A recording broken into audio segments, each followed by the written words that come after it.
This disease, Gullian-Barre, it's known to either start at the feet and creep its way up, like, you know, destroying the nerves or whatever, or rarely it starts from the head and goes down.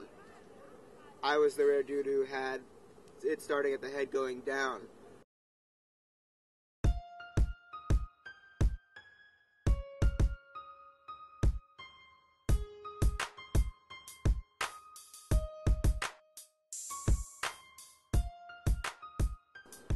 I just woke up one morning feeling really numb in my face, being really confused.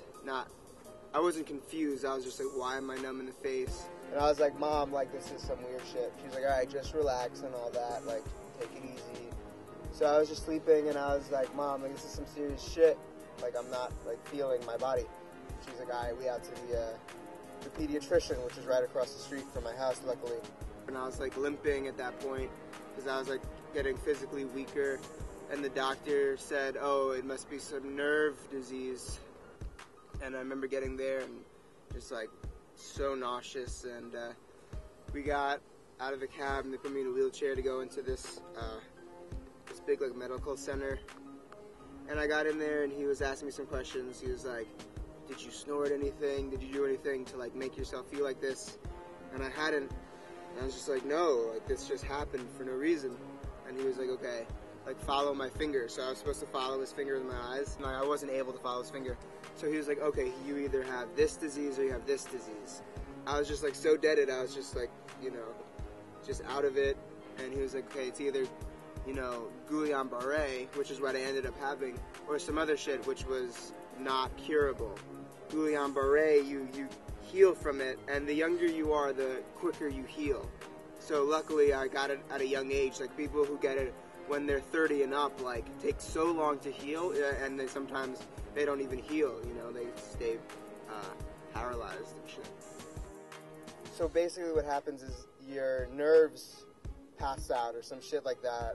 I don't even know why. And then, you know, your muscles then can't work because you have no nerves. So it started, that's why I was feeling numb, because I didn't have any muscles or nerves to feel anything. And they were like, oh, get him to the emergency room before it reaches his lungs, because then he can't breathe. So then they brought me into the emergency room, and they wanted to do a spinal tap, where they take the big-ass needle and jab it in your spine to see what's good. My mom told me that she knew that I was so gone and out of it because I was just willing to get a spinal tap done without any, like, you know, I didn't fight it. And because I hate needles, and the spinal tap, apparently the needle is pretty big. And at that point I was just like, yo, do what you need to do. Like, I didn't even feel it. I was like, you know, I was fading, and I was just like, they did it. And then at that point, I think I passed out after that point.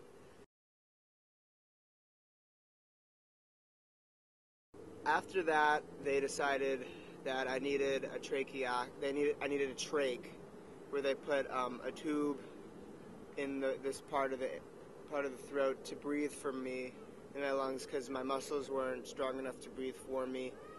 And obviously, if I can't breathe, I die. So they, you know, did that in time. So I woke up 2 weeks later, because I was like sleeping for a week. They had me under a lot of drugs.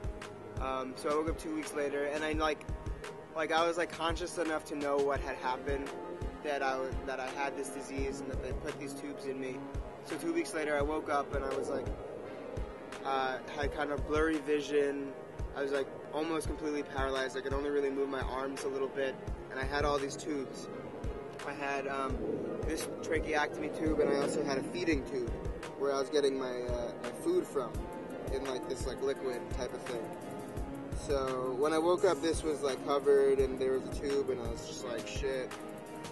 I guess they cut to put that shit in, but you know, the tube was in there, and I was being fed, and I lost all this weight.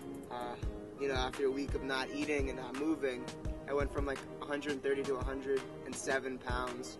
So I was like all skinny and shit, and had all these tubes cut.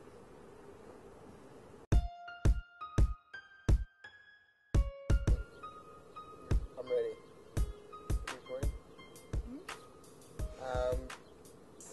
At first I remember in high school, because I was out of school for the first half of junior year of high school. And then I came back, and, you know, people knew what had happened to me, but when I came back, they saw scar on me, and a lot of people known what had happened, so, you know, I didn't have to do too much explaining, but a lot of people asked and stuff, and I could tell when people, like, look at it for a long time, obviously, because I'm making eye contact with them, and they're not making eye contact with me, and it's always funny to think, like, are they aware that I see them staring at my scar and not, like, asking about it and shit? I don't know, only, like, a few times have people been that awkward about it and, like, staring at it.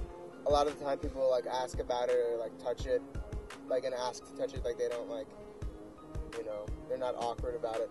But it's funny because then, like, I come here to MCAT and people don't know me and don't know what happened to me.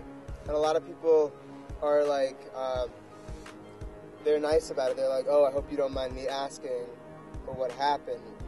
And I explain what happened, like, pretty normally. Like, I have the story down packed. Like, I know how to explain it and shit. They're like, okay, I'm sorry if, you know, I didn't. They're like, sorry for asking and shit. I'm like, no, it's all good. Like, I'd rather people ask, you know, rather than, like, avoid it or, like, be curious but don't ask about it. Like, I'd rather them, you know, ask so I can explain. They'll know what happened. It's not a secret, and I know it's obvious. But for me, like, I don't even think about it anymore.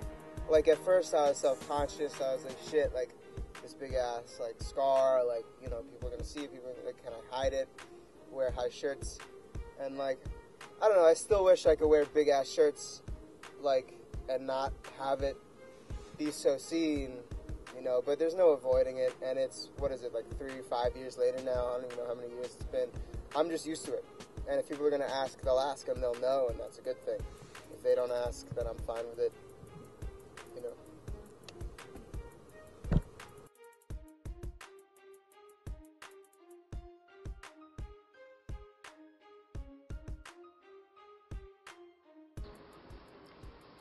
I'm, like, not comfortable on camera. Okay, wait.